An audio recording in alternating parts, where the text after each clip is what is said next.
Sziasztok! Megnézzük azt, hogy mit nem mond el a személy, akire gondoltok, mi az, amiről titkolózik, amit vagy nem is tud, vagy nem akar elmondani nektek. Most akkor ezt nézzük meg, hogy mi az, amit nem mond el. Háromféle kártyából három lapot húzok, mit nem mond el a személy, akire a néző gondol, miről nem beszél. Ez az első volt. Aztán a második kártya következik, hogy mit nem mond el,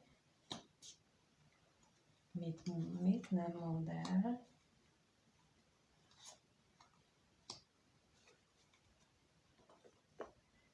És a harmadik, a ki nem mondott szerelmes érzések kártyájából megnézzük azt, hogy miről beszélne, ha mégis beszélne. Annyira szokott passzolni, amit a másik kártyákból látok, és ennek az üzenete, pedig hát látjátok, így most húzom ki előttetek. Na, és akkor lássuk, hogy melyik mi jött ki. Itt kijött a kardok lovagja, a kelyhek 8-asa és a napkártyája. Aztán itt kijött a botok 7-ese,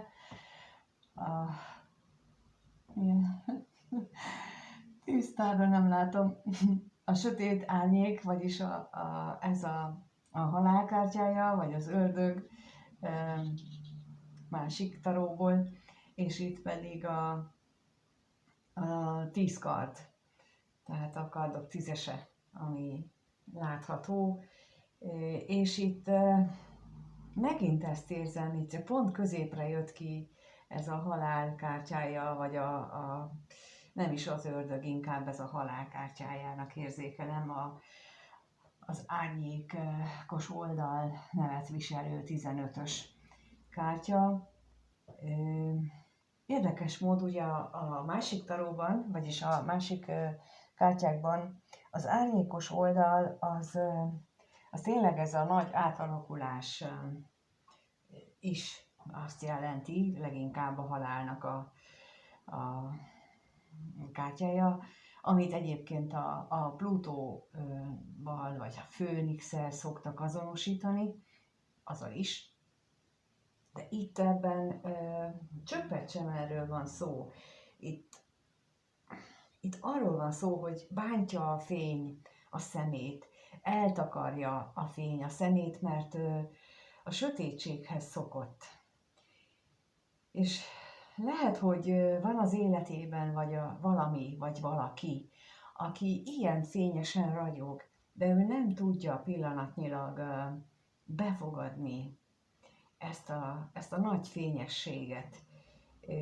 Igyekszik hozzászoktatni a szemét, igyekszik nyitva tartani, és úgy eltakarni, hogy az árnyékosabb oldalát szokja meg a szeme, és úgy, mert nem bír belenézni telibe. Na most nagyon sokan lehetnek olyanok, hogy, és gyakran látom ezt nem csak kommentekben, hanem úgy az emberekkel való beszélgetéseknél is, hogy valakinek az életében megérkezik egy szeretett személy, akinek nagyon más a hozzáállása, mint amit az a másik élt eddig, és nem érti, hogy miért nem akarja ő a jót. Ezért. Ez a kártya tökéletesen megmutatja, hogy amikor mi egy éveken vagy évtizedeken át bántalmazott embernek azt akarjuk, hogy fogadja már el a jót, hát ő először nem meri elfogadni. Így fog reagálni. És amikor az értetlenkedés van, de hogy miért nem akarja őt a jó, miért nem akarja ő a jót, akkor azért, mert így reagálnak. Aki egész életében sötétségben, a homályban élt, és megjelenik ez a ragyogó fényesség az életében, ami jelenthet szerelmet, de bármilyen más tisztaságot is, az nem tudja befogadni azokat az érzéseket, amit ez a fényesség hoz. A szeme sem tud hozzászokni hunyorogtok alatt. Ez olyan, mint amikor egy sötét szobából, ahol ott voltatok, kimentek a napfényre, jó sokáig csak hunyorogtok, ti is, mindenki. Tehát ezt így képzeljétek el, hogy ő is itt pillanatnyilag még csak hunyorog, és próbálja hozzászoktatni a szemét ahhoz, hogy létezik más is, mint amit ő eddig ismert. És itt azt hiszem, hogy ha erről nem beszél, akkor ez teljesen érthető az ő részéről, mert ő maga sem érti, hogy talán még azt sem érti, hogy mi ez a fényesség. Nem csak azt nem érti, hogy miért nem tudja ő ránézni, hanem hogy egyáltalán létezik ilyen fény. Nem biztos, hogy tudta, hogy van ilyen tisztaság a világon, van ilyen szépség, ilyen ragyogás. Tehát először még annak a gondolatát kell elfogadnia, hogy ilyen létezik, tőle függetlenül is, az ő ismeretétől és tudásától függetlenül is létezik ilyen tisztaság és ragyogás. És ez az árnyékos oldal arról is beszél, hogy itt ugye előtte a botok hetese, ami védekezést jelent, itt például a némelyik boton van virág, tehát lehet, hogy olyan dolgokkal szemben is védekezik még mindig, ami kicsit jobb lett volna, mint amit ő az árnyékban megismert, de ő mindennel szemben védekezett. És én nekem ez egy nagyon nagy előrelépés ehhez képest, hogy ott például gondolkodás nélkül minden támadásnak élt meg, jót, rosszat, ott még föl sem merült benne. Itt legalább, én ezt már ilyen előrelépésként élem, vagy látom, hogy itt már akarja hozzászoktatni a szemét ehhez a nagy fényességhez, akarja tudni, hogy mi ez a fényesség, és közben meglátja a saját szenvedését itt a kardok tízesével, meglátja közben azt is, hogy ő milyen szenvedésen ment keresztül. Mert itt is a háttérben már dereng az ég. Tehát, hogy az is lehet, hogy csak nem vette észre, hogy ott van fényesség. Mert hogy ő csak az óra elé nézett, mert a földet nézte itt, ahogy folyamatosan érték ezek a támadások, és ő csak védekezett, és nem nézett messzire, mert még fölemelni sem mert a fejét, nehogy onnan is támadás érje. Szóval itt egy olyan embernek a megélését érzékelem, aki, hát mondjuk úgy, hogy az életének eddigi nagy részét ebben a homályban töltötte, abban a homályban, amit nem kérdőjelezett meg, hogy létezik azon túl másik világ is. És most olyan, mintha megkérdőjelezné, hogy ő jó helyen van-e ott.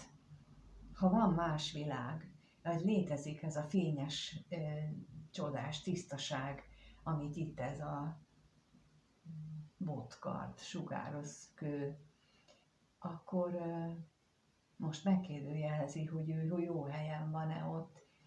És én azt látom, hogy ennek hatására talán föl is kell majd innen, és mint ahogy a múlt héten is, most is úgy látom, hogy ez viszont ilyen szellemiség, hogy a kardok lovagjával felismeri, hogy mi történt vele, hogyan gondolkodott ő, hogyan élte ő az életét, hogyan viszonyult ő az életének a dolgaihoz, a megéléseihez, és a Kelyhek 8-asával ő úgy gondolja, hogy érzelmileg elérkezett az idő, hogy hátat fordítson ezeknek a régi érzéseknek.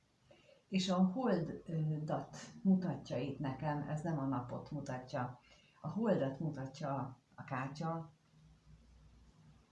de teli hold van, az elengedés időszaka, amikor hátat fordítok a régi érzelmeknek, a sérelmeknek, a fájdalmaknak, és azt mondom, hogy bár nem tudom, hogy ez a telihold mit világít meg, csak sejtem, hiszen telihold gyönyörű fényességet tud az éjszakába produkálni, de az mégsem ugyanaz, mint a nappal fényessége. De sejtésünk van róla, hogy mostan sötét erdőbe tévedünk be, vagy egy viszonylag jól belátható tisztáson haladunk keresztül. Tehát, hogy ő csak sejtés alapján is, de ő elindulna a fényességes hold irányába, mert bízik benne. És utolsóként a nap jött ki, amit mondtam, tehát, hogy az a hite, hogy a telihold neki elég már fényként, hogy látja, hogy az ott, hogy arra ráhagyatkozhat, ez a hite vezeti őt majd el a napkártyájával szimbolizált szituációhoz, helyzethez, mert hogy a napkártya az egyik legpozitívabbnak mondott lap a tarócsomagban, és itt is ezt mutatják a képen a gyerekek,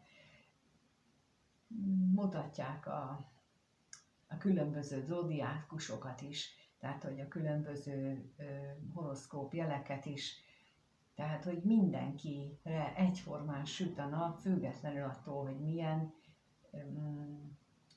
jegyben született, vagy mikor élt meg, vagy milyen módon éli meg.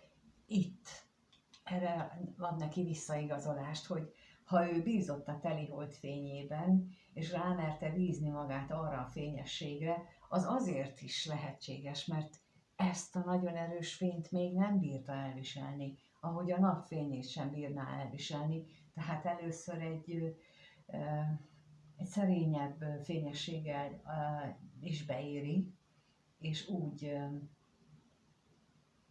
várja meg, hogy jön a pirkadat, és úgy szokik majd hozzá a szeme. Szóval én azt gondolom, hogy ez a kirakás most olyan emberről szól, aki eddig az életét meglehetősen, hát én úgy érzem, hogy nyomorúságosan élte le, érzelmi nyomorúságban. Nem azért, mert ő maga ilyen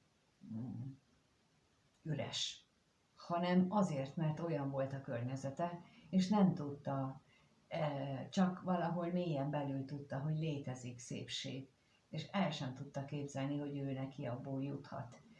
Valahol az örök lélek, ami bennünk van, azt súgta neki, hogy van ilyen fényesség, és amikor először találkozott vele, akkor ugyan megijedhet vele tőle, de megpróbálja hozzászoktatni a szemét. Mert valahol mélyen tudja, hogy ez az ő igazi helye, ez az, ami ő neki is jár, ahogy mindenki másnak is. És akkor megnézzük az első kártyát, ami azt mondja, hogy még nem áll készen befogadni az értékeket, és hogy arra kér, hogy adjál még neki időt. Hát ehhez nagyon is passzol ez, amit mondtam, tehát, hogy ő meglátta azt, hogy mi a valódi érték, de még van benne annyi bölcsesség, hogy belássa, hogy ő még nem áll ennek a befogadására teljesen készen. A második lapnál pedig azt mondja, hogy megpróbálja ebbe a kapcsolatban egy új perspektívát megtalálni, kifejleszteni, mert megérezte a fény erejét, megérezte azt, hogy lehetséges. Amit mondtam, ha egész életében az árnyék oldalon volt, a sötétség oldalán járt, olyan körülmények között élt, ahol hiányzott az életéből bizonyos érzések, hiányoztak annak a lehetősége, hogy ő jogosult a virágra, hiszen neki is van, de még csak nem arra használja, hogy ő magát feldíszítse vele, hogy ő magát ilyen értékesnek élje meg, hanem arra használja, hogy bökjön. Tehát az ő értékeit is támadásra használta, vagy visszatámadásra használta fel, és most kezdi most jutott el oda, hogy meglátta ezt a nagy fényességet, hogy talán ő kezdhetne ezzel valami mást, valami jót, mint amit eddig csinált. És a harmadik kártya az viszont arról szól, hogy a legrosszabb félelme az, hogy valami szörnyűség közelít. És akkor ez nem mond ellent ennek, mert ez a tapasztalata, hogy nem meri elhinni, hogy létezik, tényleg létezik ez a fény, és tényleg neki is lehet belőle, és bár nézi a holdat, és ott van a hite, nem tudja, hogy itt várja a napkártyája. A sötétség van a hold alatt, és mi van, ha eltűnik a hold? Tehát ott van benne a félelem, hogy attól fél, hogy ez a legrosszabb félelme fog valóra válni, hogy még sincs szabadulás számára, hogy mégsem tűnhet el ebből a sötét oldalról, ebből az árnyékos oldalról, ahol eddig élt, hogy nincs szabadulás a számára. Most képzeljétek el, hogyha valaki így éli az életét, hogy elhozzák előtte a mézes madzagot, és akkor azzal kell szembesülnie, hogy mégsem az enyém. És ha ezt mondjuk valaki már megélte többször is, például amikor egy hármas kapcsolódásnál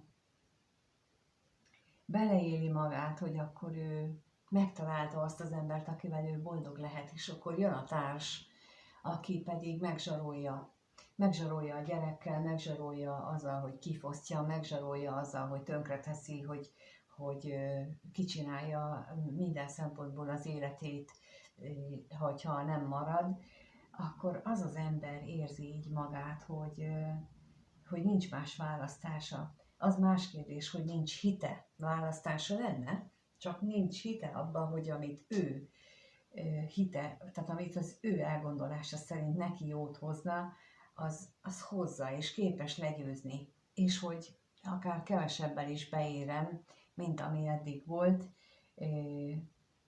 és inkább enged a zsarolásnak. A zsarolásnak az eredménye az sosem lesz jó.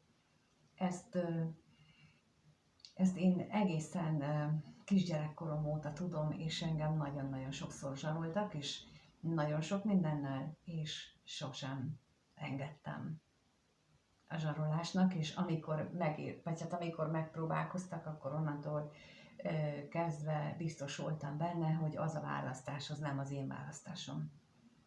Tehát amikor ez így megszólalt az én életemben, és nem kellett megbánnom egyszer sem azt a döntést, akármit is hozott, és ez bizony az én lelki erősödésemet eredményezte, nem azt jelenti, hogy könnyebb napokat hozott. Hát itt a döntés mindig egy zsarolásnál az, hogy a könnyebb életet választom-e, vagy a lelkem fejlődését. Hogy zsarolható vagyok, zsarolhatóvá válok, vagy pedig manipulálhatóvá. Vagy pedig én leszek. Ez az ember, aki egész életében ezt az árnyékos oldalon élt, el sem tudja képzelni, hogy van olyan oldala az életnek, ahol nincsen zsarolás, ahol tiszta élet van. Úgyhogy azt hiszem, hogy ez az, amiről nem beszél, ez az, amit nem tud elmondani, mert ő maga sem tudja, hogy mihez kezdjen vele. Próbálja ezt feldolgozni, próbál magába is erőt gyűjteni, ezért kér időt ezen a napon, ezért próbál valamilyen más, magasabb, emelt szintűbb kapcsolódást veled, amellett, hogy ott vannak a félelmei. Úgyhogy akinek ez szól, aki ebben érintett, azt abban biztatom, hogy támogassátok őt, és ne nehezítsétek az életét. Sokan lehetnek így. Én, ahogy látom a világot, ez egy egyre inkább az vagy az érzésem, hogy nagyon sokan élnek az árnyék oldalban, és nem beszélnek róla. Köszönöm, hogy itt vagytok és megnéztétek a videót, emlékeztetlek benneteket arra, hogy még él a 50%-os hálaakció, és éljetek vele még néhány napig, tudtok